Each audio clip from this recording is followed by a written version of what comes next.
30 വയസ്സ് കഴിഞ്ഞിട്ടുള്ള സ്ത്രീകൾ അനുഭവിച്ചു വരുന്ന ഉന്മേഷക്കുറവ്, അലസത, അതുപോലെ തന്നെ മുഖത്തൊക്കെ ഒരുപാട് പിമ്പിൾസ് വരിക, കഴുത്തിലും ആംപിറ്റിലും തുടയിടുക്കിലും ഒക്കെ ഡാർക്ക്നെസ് കൂടിയിട്ട് വരിക, അതുപോലെ തന്നെ ഇവർക്ക് മോട്ടീവ് ഉണ്ടാവാതിരിക്കുക, പീരീഡ്സിലെ വ്യത്യാസങ്ങൾ വരിക, ഇത്തരം കാര്യങ്ങൾ ചിലപ്പോൾ ഇവരുടെ ഹോർമോണൽ ഇംബാലൻസ് കാരണമായിരിക്കാം. അപ്പോൾ ഇത്തരം പ്രശ്നങ്ങൾ അനുഭവിക്കുന്ന ആളുകൾ, 30 വയസ്സിന് മുകളിലുള്ള ആളുകൾ എന്തൊക്കെ ശ്രദ്ധിക്കണം, എന്തൊക്കെ കാര്യങ്ങൾ അറിഞ്ഞിരിക്കണം എന്നാണ് ഇന്നത്തെ വീഡിയോയിലൂടെ നമ്മൾ ഡിസ്കസ് ചെയ്യുന്നത്. ഞാൻ doctor Amina, Nirala natural care സെൻ്ററിലെ ചീഫ് മെഡിക്കൽ ഓഫീസറാണ്.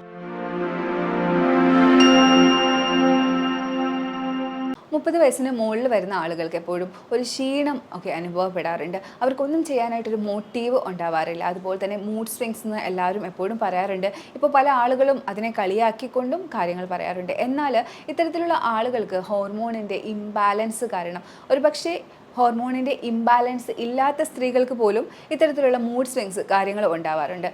ഒരു സ്ത്രീയുടെ പീരീഡ്സുമായിട്ട് റിലേറ്റ് ചെയ്തുള്ള ഫേസുകളിൽ, ലൂട്ടിയൽ ഫേസിലായാലും ഫോളിക്കുലാർ ഫേസിലായാലും അവർക്ക് പലതരത്തിലുള്ള എനർജികളാണ് വരുന്നത്. അപ്പോൾ അത്തരത്തിൽ അവർക്ക് മൂഡ് സ്വിങ്സ് ഉണ്ടാകുന്ന സമയങ്ങൾ മന്ത്ലി വൺസ് വരാറുണ്ട്. എന്നാൽ ഹോർമോണൽ ഇംബാലൻസ് ഉണ്ടായ ആളുകൾക്ക് ഇങ്ങനെയല്ല. അവരുടെ കാര്യം ഇതിനേക്കാളും ഒരുപാട് കഷ്ടമാണ്.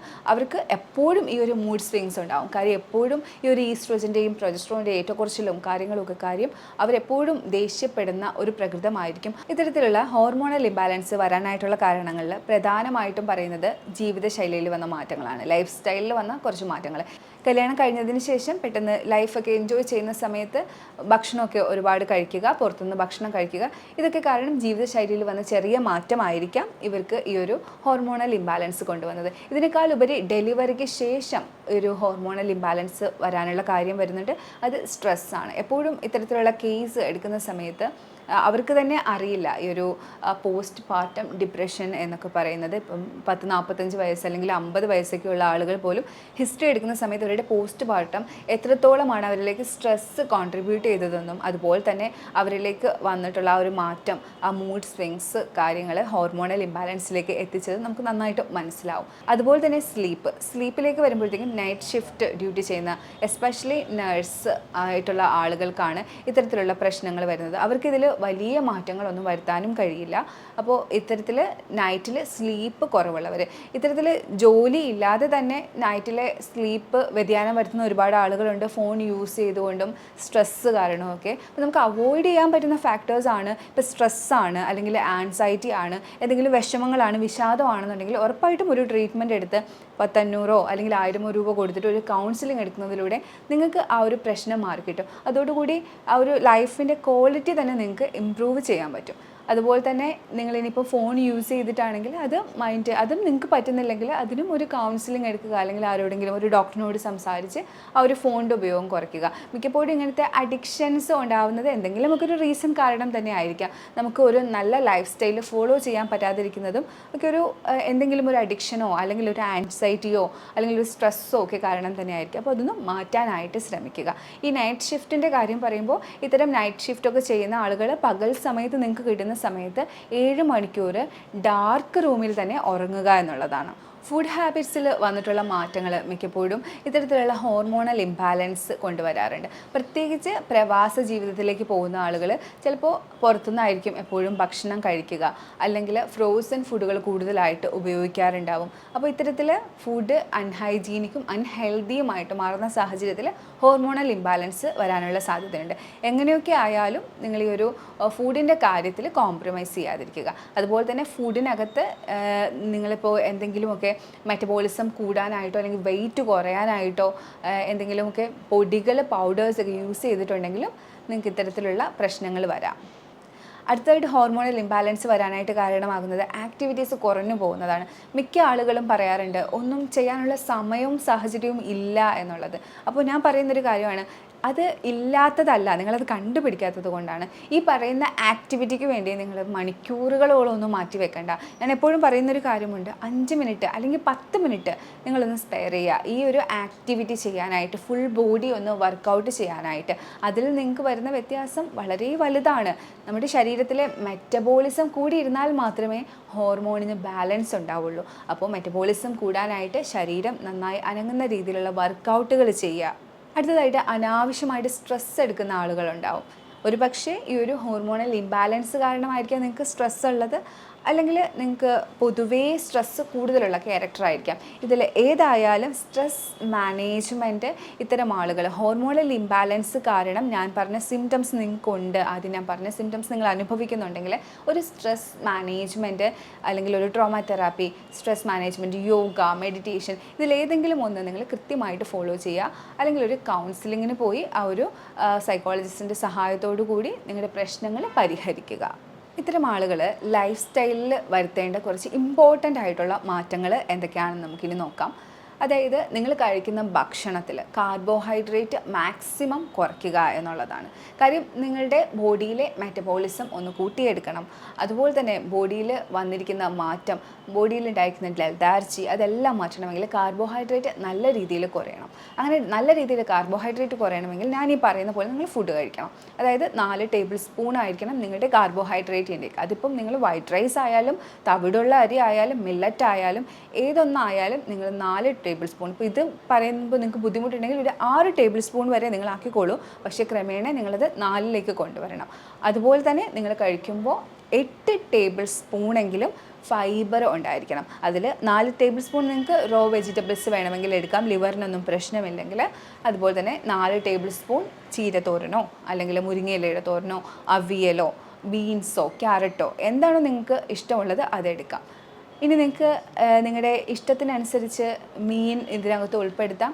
അതിൽ തന്നെ അയല, മത്തി, ചൂര ഇതെല്ലാം ഒമേഗ 3 ഫാറ്റി ആസിഡ് കൂടുതലായിട്ടുള്ളതാണ്. അപ്പോൾ അതൊക്കെ നിങ്ങൾക്ക് ഇതിനകത്ത് യൂസ് ചെയ്യാം. നിങ്ങൾക്ക് ഒരു ഹോർമോൺ ഇംബാലൻസിനെ ട്രീറ്റ് ചെയ്യാനും അത് ഹെൽപ്പ് ചെയ്യും. കോക്കനട്ട് മിൽക്ക് ഉപയോഗിക്കുന്നത് നല്ലതാണ്. അപ്പോൾ കോക്കനട്ട് മിൽക്ക് ചേർത്തിട്ട് ഫിഷ് കറി ഉണ്ടാക്കുന്നത് നല്ലതായിരിക്കും. ഇനി നിങ്ങൾക്ക് കുറച്ച് പ്രോബയോട്ടിക്കും കൂടി ആഡ് ചെയ്യാം. ഇതിന് മുൻപ് ലഞ്ചിൻ്റെ കാര്യമാണ് പറഞ്ഞത്. ഇതുപോലെ തന്നെ നിങ്ങൾ ബ്രേക്ക്ഫാസ്റ്റും ഇപ്പോൾ അപ്പമായാലും പുട്ടായാലും ദോശയായാലും അതിൽ എടുക്കുക. കറിക്ക് കടല അല്ലെങ്കിൽ പരിപ്പ് ഇതൊന്നുമില്ല, ചമ്മന്തിയാണ് എടുക്കുന്നതെങ്കിൽ മുട്ട, അങ്ങനെ നിങ്ങൾ എന്താണോ എടുക്കുന്നത്, ഇപ്പോൾ വെജിറ്റേറിയൻസ് ആണെങ്കിൽ പയറ് പുഴുങ്ങിയിട്ടെങ്കിലും അതിൻ്റെ കൂടെ കഴിക്കുക. അങ്ങനെ നിങ്ങൾ അതിനൊരു ബാലൻസ് കൊണ്ടുവരിക. ഫൈബറായിട്ട് എപ്പോഴും സാലഡ് എടുക്കുക. ഈ ഫൈബർ ഇതിനകത്ത് ആഡ് ചെയ്യാനായിട്ട് പറ്റുന്ന ബ്രേക്ക്ഫാസ്റ്റ് അല്ലെങ്കിൽ ഒരു സാലഡ് എടുക്കുക, അല്ലെങ്കിൽ ഒരു ആപ്പിൾ എടുക്കുക. വൈകിട്ടത്തെ ഡിന്നർ എപ്പോഴും ചുരുക്കുക, അല്ലെങ്കിൽ ഇൻ്റർമീഡിയറ്റ് ഫാസ്റ്റിംഗ് കിട്ടാനായിട്ട് കുറച്ച് നേരത്തെ ആക്കുക. ഇത്തരത്തിലുള്ള മാറ്റങ്ങൾ ഡിന്നറിലേക്ക് കൊണ്ടുവരിക. നേരത്തെ ആക്കാനാണെങ്കിൽ 5:30, 6:30 ആ ഒരു റേഞ്ചിലേക്ക് നിങ്ങൾ ഡിന്നർ മാറ്റുക. അതിൻ്റെ ക്വാണ്ടിറ്റി കുറയ്ക്കാനായിട്ട് നിങ്ങൾക്ക് സൂപ്പുകൾ ട്രൈ ചെയ്യാവുന്നതാണ്. അതിൽ തന്നെ കൂടുതലായിട്ടും നല്ല ഫൈബറൊക്കെ അടങ്ങിയിട്ടുള്ള ബീൻസ്, ക്യാരറ്റ് ഒക്കെ ഉപയോഗിച്ചിട്ട് നിങ്ങൾക്ക് ഒരു സൂപ്പ് ആക്കിയിട്ട് എടുക്കാവുന്നതാണ്. ഇനി സൂപ്പ് മാത്രം കഴിച്ചാൽ ആദ്യം വിശപ്പ് മാറില്ല എന്നുണ്ടെങ്കിൽ തിക്ക് സൂപ്പും അതുപോലെ തന്നെ സോർട്ടഡ് വെജിറ്റബിൾസും എടുക്കാവുന്നതാണ്. ഇനി ഇതിലും വിശപ്പ് കൺട്രോൾ ആവാൻ പറ്റില്ല, ബിഗിനിങ്ങിലൊന്നും ഇങ്ങനെ കഴിക്കാൻ പറ്റില്ല എന്നുണ്ടെങ്കിൽ മില്ലറ്റ്സ് വെച്ചിട്ടോ അല്ലെങ്കിൽ റൈസ് വെച്ചിട്ടോ ഒരു പുലാവ് പോലെ ഉണ്ടാക്കുക. കൂടുതൽ വെജിറ്റബിൾസ് ആഡ് ചെയ്തിട്ട് 4 ടേബിൾ സ്പൂൺ റൈസ് മാത്രം അല്ലെങ്കിൽ മില്ലറ്റ് മാത്രം ആഡ് ചെയ്യുന്ന രീതിയിൽ ഒരു ഡിഷ് ഉണ്ടാക്കി അത് കൂടെ കഴിക്കുക. അതിനുശേഷം പതുക്കെ സോർട്ടഡ് വെജീസിലോട്ടും പിന്നെ പതുക്കെ സൂപ്പിലോട്ട് മാത്രമായിട്ട് നിങ്ങൾക്ക് വരാൻ പറ്റും. അപ്പോൾ ഇത്തരത്തിൽ ഡയറ്റ് ക്രമീകരിച്ചുകൊണ്ട് ലൈഫ് സ്റ്റൈൽ മോഡിഫിക്കേഷൻ ചെയ്യുക. ഇതിൽ എപ്പോഴും ഞാൻ പറയുന്നൊരു കാര്യം, ഒരിക്കലും ഒരു ടോർച്ചർ, നിങ്ങളുടെ ബോഡിയെ തന്നെ ടോർച്ചർ ചെയ്യുന്ന രീതിയിലാവരുത് ഒരിക്കലും ഡയറ്റ് എടുക്കുന്നത്. എപ്പോഴും നമ്മുടെ വീട്ടിൽ എല്ലാവർക്കും ചെയ്യാൻ പറ്റുന്ന, എല്ലാവർക്കും കഴിക്കാൻ പറ്റുന്ന രീതിയിലായിരിക്കണം ഫുഡ് ആ ഒരു മോഡിഫിക്കേഷൻ വരുത്തി കൊണ്ടുവരേണ്ടത്. ഇത്തരത്തിൽ ഒറ്റയ്ക്ക് ഡയറ്റ് ചെയ്യുമ്പോൾ ഇപ്പോൾ നിങ്ങളൊരു ഡയറ്റീഷ്യൻ്റെ സഹായത്തോടു കൂടി അല്ലെങ്കിൽ ഒരു സാത്വിക് ഡയറ്റ് നാച്ചുറോപ്പതി ഫിസിഷ്യൻ്റെ സഹായത്തോടു കൂടിയൊക്കെ എടുക്കുകയാണെങ്കിൽ അത് വ്യത്യസ്തമാണ്. അത് അങ്ങനെയല്ല. ഇപ്പോൾ നിങ്ങൾ ഒറ്റയ്ക്കാണോ ഡയറ്റ് എടുക്കുന്നത്, മോഡിഫിക്കേഷൻ ആണോ ഉദ്ദേശിക്കുന്നതെങ്കിൽ വീട്ടിലെല്ലാവർക്കും കഴിക്കാൻ പറ്റി ഇത്തരത്തിലുള്ള ഡയറ്റ് വേണം നിങ്ങൾ ഫോളോ ചെയ്യാനായിട്ട്. അപ്പോൾ ഹോർമോണൽ ഇംബാലൻസ് ഉള്ള ആളുകൾ ഇത്തരത്തിലുള്ള ഒരു പ്ലേറ്ററാണ് ട്രൈ ചെയ്യുന്നത് എന്നും ഇങ്ങനെയാണ് ഫുഡ് കഴിക്കുന്നതെന്നുണ്ടെങ്കിൽ അവർക്ക് ഒരിക്കലും ആ ഒരു മെറ്റബോളിസം കുറഞ്ഞു പോവുക അല്ലെങ്കിൽ ഷുഗർ കൂടിയിട്ട് ഇൻഫ്ലമേഷൻ ഉണ്ടാവുക, ഇത്തരം പ്രശ്നങ്ങളും കൂടി കോൺട്രിബ്യൂട്ട് ചെയ്തിട്ടുണ്ടാവുന്ന ഹോർമോണൽ ഇംബാലൻസ് ഉണ്ടാവില്ല. അടുത്തതായിട്ടെന്ന് പറയുമ്പോൾ എക്സസൈസും യോഗയും ആണ്. ഹോർമോണൽ ഇംബാലൻസ് വന്നിട്ടുള്ള ആളുകൾ ഉറപ്പായിട്ടും എക്സസൈസ് ചെയ്യണം, ഞാൻ നേരത്തെ പറഞ്ഞു. അതുപോലെ തന്നെ യോഗ ചെയ്യുന്നത് വളരെ നല്ലതാണ്. യോഗ നിങ്ങളുടെ സ്ട്രെസ് ലെവൽ കുറയ്ക്കാനായിട്ടും ഹെൽപ്പ് ചെയ്യും. അതുപോലെ തന്നെ നല്ല ഹോർമോൺസ് ബോഡിയിൽ ഉൽപ്പാദിപ്പിക്കാനും ഒരു സെറട്ടോണിൻ ബൂസ്റ്റ്, ഡോപ്പമിൻ ബൂസ്റ്റ് ഒക്കെ ഉണ്ടാവാനും ഒക്കെ നിങ്ങളെ ഹെൽപ്പ് ചെയ്യും. ഇത്തരത്തിലുള്ള ഹോർമോണൽ ഇംബാലൻസ് പലപ്പോഴും സ്ത്രീകളിൽ ഹൈപ്പോതൈറോയിഡിസവും അതുപോലെ തന്നെ PCOD, PCOS, ഫൈബ്രോയിഡ് ഇത്തരം കണ്ടീഷൻസിലേക്കാണ് പോകുന്നത്. അപ്പോൾ ഇത്തരം ഹൈപ്പോതൈറോയിഡിസം വരാതിരിക്കാനായിട്ടും ഹോർമോണൽ ഇംബാലൻസ് ഫേസ് ചെയ്യുന്ന സമയത്ത് തൈറോയ്ഡ് ഹോർമോൺസ് കൂടി വ്യതിയാനത്തിൽ വരാതിരിക്കാനും നിങ്ങൾക്ക് ന്യൂട്രൽ ത്രോട്ട് പാക്ക് ഉപയോഗിക്കാവുന്നതാണ്. അതായത് ത്രോട്ടിന് ചുറ്റും ചുറ്റാൻ പാകത്തിനുള്ളൊരു കോട്ടൺ ക്ലോത്ത് ചൂടുവെള്ളത്തിൽ മുക്കി അതിനൊന്ന് പിഴിഞ്ഞ് ത്രോട്ടിന് ചുറ്റും ചുറ്റുന്നതാണ് ഈ ന്യൂട്രൽ ത്രോട്ട് പാക്ക് എന്ന് പറയുന്നത്. ഒരു 20 മിനിറ്റ്സ് നിങ്ങൾക്ക് വെച്ചിട്ട് എപ്പോഴെങ്കിലും റിലാക്സ് ചെയ്യുന്ന സമയത്ത് ഇരിക്കാവുന്നതാണ്. ഇത് നിങ്ങൾക്ക് ഹോർമോൺ ബാലൻസിലേക്ക് കൊണ്ടുവരുന്നതിന് ഹെൽപ്പ് ചെയ്യും.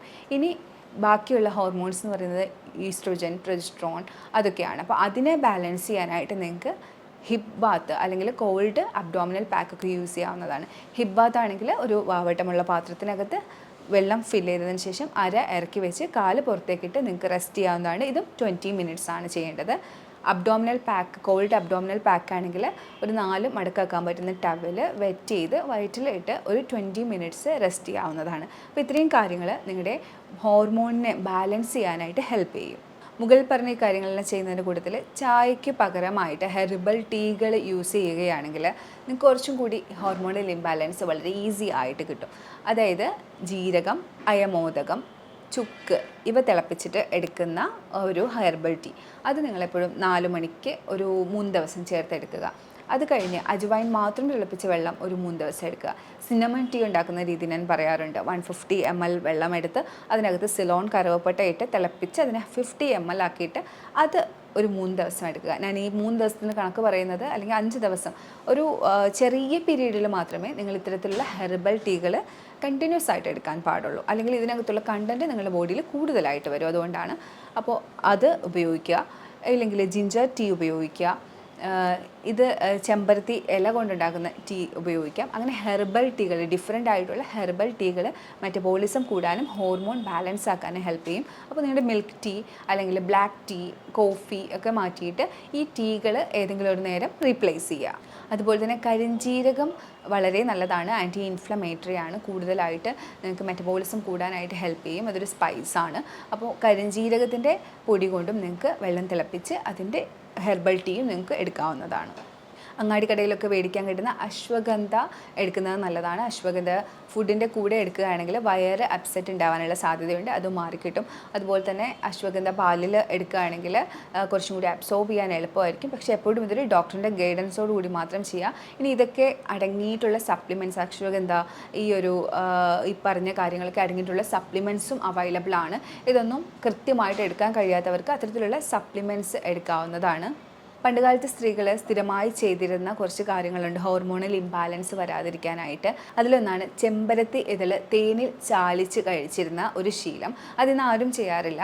അപ്പോൾ പീരീഡ്സ് പരമായിട്ടുള്ള കാര്യങ്ങളൊക്കെ അതിന് വ്യത്യാസം വരാതിരിക്കാനും പീരീഡ്സ് കൃത്യമായിട്ട് വരാനും ഹോർമോണിന് ബാലൻസ് കിട്ടാനും 3 ചെമ്പരത്തിയുടെ ഇതൾ തേനിൽ ചാലിച്ച് കഴിക്കുകയാണെങ്കിൽ നിങ്ങളെ ഹെൽപ്പ് ചെയ്യും. അപ്പോൾ അത് രാവിലെ ബ്രേക്ക്ഫാസ്റ്റിനൊക്കെ മുന്നായിട്ട് നിങ്ങൾക്ക് കഴിക്കാം. അതുപോലെ തന്നെ കാരെള്ള് കഷായമൊക്കെ എടുക്കാറുണ്ടായിരുന്നു. കറുത്ത എള്ള് 1 ഗ്ലാസ് വെള്ളത്തിൽ 1 സ്പൂൺ കറുത്ത എള്ള് ഇട്ട് തിളപ്പിച്ച് അതിനെ വറ്റിച്ച് എടുക്കുന്നതായിരുന്നു കാരെള്ള് കഷായം. അതൊന്നും ഇപ്പോൾ ആരും ഉപയോഗിക്കാറില്ല. കാരെള്ള് കഷായമൊക്കെ എടുക്കുന്നതിലൂടെ സ്ത്രീകൾക്ക് പീരീഡ്സിൻ്റെ സമയത്തും ഡെലിവറിയുടെ സമയത്തും ഒക്കെ നഷ്ടപ്പെട്ടു പോകുന്ന അവരുടെ എനർജി അവർക്ക് റീഗെയിൻ ചെയ്യാൻ പറ്റും. കാൽഷ്യം ഒക്കെ കൂടുന്നതിലൂടെ അവർക്ക് റീഗെയിൻ ചെയ്യാൻ പറ്റും. അപ്പോൾ ഈ ഒരു കാരെള്ള് കഷായവും പലരും മറന്നുപോയൊരു റെമഡിയാണ്. അപ്പോൾ അതും ഇത്തരം പ്രശ്നങ്ങൾ ഫേസ് ചെയ്യുന്നവർക്ക് യൂസ് ചെയ്യാവുന്നതാണ്. ഹോർമോണിൻ്റെ ബാലൻസ് കൊണ്ടുവരാനായിട്ട് ഒരുപാട് സഹായിക്കുന്ന ഒന്നാണ് ഫ്ലാക്സ് സീഡ് ദിവസം 1 ടേബിൾ സ്പൂണാണ് ഉപയോഗിക്കാനുള്ളത്. ആ ഒരു ടേബിൾ സ്പൂൺ നിങ്ങൾക്കത് പൊടിയാക്കി ചപ്പാത്തി മാവിലോ അല്ലെങ്കിൽ ഓട്സിലോ അല്ലെങ്കിൽ സാധാരണ വെള്ളത്തിലോ പാലിലോ ചേർത്തിട്ട് കഴിക്കാവുന്നതാണ്. ഇത്തരത്തിലുള്ള ഹോർമോണൽ ഇംബാലൻസ് കുറയാൻ വൈറ്റമിൻ മിനറൽസിൻ്റെ ഇംബാലൻസും ഒരു കാരണമാകാം. അത്തരത്തിൽ വൈറ്റമിൻ മിനറൽസിൽ വൈറ്റമിൻ ഡി, വൈറ്റമിൻ സി, അതുപോലെ തന്നെ കാൽഷ്യം, മഗ്നീഷ്യം ഒക്കെ കുറയുന്നത് കാരണം നിങ്ങൾക്കൊരു ഹോർമോണൽ ഇംബാലൻസ് വരാം. മഗ്നീഷ്യം ഒക്കെ ഒരു ബ്രെയിൻ ഫങ്ഷനൊക്കെ സഹായിക്കുന്നുണ്ട്. അപ്പോൾ അതുകൊണ്ടാണ് കൂടുതലായിട്ടും ഡിപ്രഷനും വിഷാദവും തീരുമാനങ്ങൾ എടുക്കാൻ പറ്റാത്ത അവസ്ഥയും ഒക്കെ വരുന്നത്. അതുപോലെ തന്നെ വൈറ്റമിൻ ഡിയും കാൽഷ്യവും ഒക്കെ കുറയുന്നത് കാരണമാണ് ഇത്തരം ആളുകളിൽ എപ്പോഴും വേദന, ഒന്നിനും പറ്റാത്ത ഒരവസ്ഥ ഒക്കെ ഫീൽ ചെയ്യുന്നത്. ഇതുകൂടാതെ ഞാൻ പറയുന്ന ഒരു കാര്യം കൂടിയുണ്ട്, അതായത് മസാജ്, സ്റ്റീം ബാത്ത് എടുക്കുന്നത്. ഈ ഒരു ഹോർമോണൽ ഇംബാലൻസ് മാറാനായിട്ട് മെറ്റബോളിസം കൂടുന്നത് ഹെൽപ്പ് ചെയ്യും. അതുപോലെ തന്നെ ബോഡിയിലുള്ള ടോക്സിൻസ് ഒക്കെ പുറത്തു പോകുന്നതും ഹെൽപ്പ് ചെയ്യും. മസാജ് കൃത്യമായിട്ട് എടുക്കുകയാണ്. ഇപ്പം നിങ്ങൾക്കൊരു ഹോർമോണൽ ഇംബാലൻസ് ഉണ്ട് എന്ന് മനസ്സിലായി കഴിഞ്ഞാൽ നിങ്ങൾക്ക് മന്ത്ലി ട്വൈസോ അല്ലെങ്കിൽ 4 ടൈംസോ ഒക്കെ നിങ്ങൾക്ക് മസാജ് എടുക്കാവുന്നതാണ്. ഈ ഒരു മസാജ് എടുക്കുന്നതിലൂടെ ബോഡിയിലെ സെൽസ് എല്ലാം ഒന്ന് ആക്റ്റീവ് ആവുകയും അതുപോലെ തന്നെ അതിൻ്റെ ലഥാർജിയൊക്കെ ഒന്ന് മാറുകയും ആ ഒരു വൈബ്രേഷനൊക്കെ കിട്ടിയിട്ട് നല്ലൊരു ആക്റ്റീവ് ബോഡി നിങ്ങൾക്ക് കിട്ടും. അതിലൂടെ നിങ്ങളുടെ ഹോർമോണും ബാലൻസിലേക്ക് വരും. ഇനി സ്റ്റീം ബാത്ത് ആണെങ്കിൽ ഉറപ്പായിട്ടും മെറ്റബോളിസം ഇംപ്രൂവ് ചെയ്യാനായിട്ട് ഹെൽപ്പ് ചെയ്യുന്ന ഒന്നാണ്. പോഴ്സൊക്കെ ഓപ്പൺ ആയി നിങ്ങളുടെ ഡീടോക്സിഫിക്കേഷൻ പ്രോസസ്സൊക്കെ കുറച്ച് നല്ല രീതിയിൽ നടക്കും. ഈ ഒരു ഡയറ്റും കാര്യങ്ങളൊക്കെ നിങ്ങൾ ഫോളോ ചെയ്യുന്നതിൻ്റെ കൂട്ടത്തിൽ ഇത്തരത്തിൽ മസാജും സ്റ്റീം ബാത്തും കൂടി അടുത്തുള്ള ഏതെങ്കിലും ഒരു ക്ലിനിക്കിൽ നിന്ന് എടുക്കുകയാണെങ്കിൽ നിങ്ങൾക്ക് നല്ലൊരു റിസൾട്ട് തന്നെ പെട്ടെന്ന് കിട്ടും.